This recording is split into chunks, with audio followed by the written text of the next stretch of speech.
ये कबूतरी अपने ही अंडों को चुरा लेती है और उन्हें सांप के आगे रख देती है और ये सांप पल भर का समय भी नहीं लगाता और उन्हें खा जाता है। इधर कबूतरी अपने खाली घोंसले में बैठकर सिर्फ रोती रहती है क्योंकि ये सिलसिला कई महीनों से चल रहा था। एक दिन ये सांप 4 बच्चों को जन्म देता है, जिससे सांप को बहुत ज्यादा भूख लगती है। इधर कबूतरी अपने घोंसले में सोई हुई थी।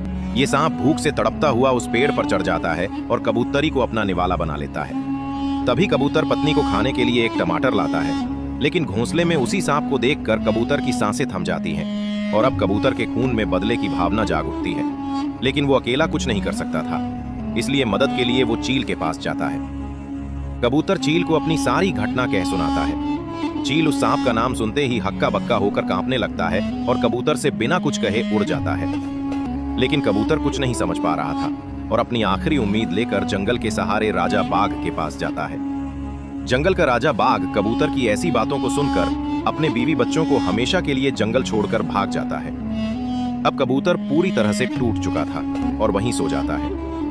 तभी उसके सपने में उसकी पत्नी कबूतरी आती है। कहती है, ये कोई साधारण सांप नहीं है, क्योंकि सांप के भेष में बैठा एक राक्षस है। ये केवल अमावस्या की रात को ही अपने स्वरूप में आता है और हर बार ये राक्षस जंगल के सभी जानवरों को कैद कर अमावस्या की रात को उनकी बलि दे देता था। ये केवल राक्षस के स्वरूप में अमावस्या को ही मारा जा सकता है। कबूतर की नींद खुलते ही उसकी आंखें चमक उठी, क्योंकि अगले ही दिन अमावस्या थी।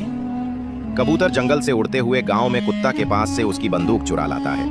अब कबूतर उस गुफा में पहले से ही बैठ जाता है। इधर राक्षस बहुत सारे जानवरों और पक्षियों को उनकी बलि देने पकड़ उस गुफा में ले आता है।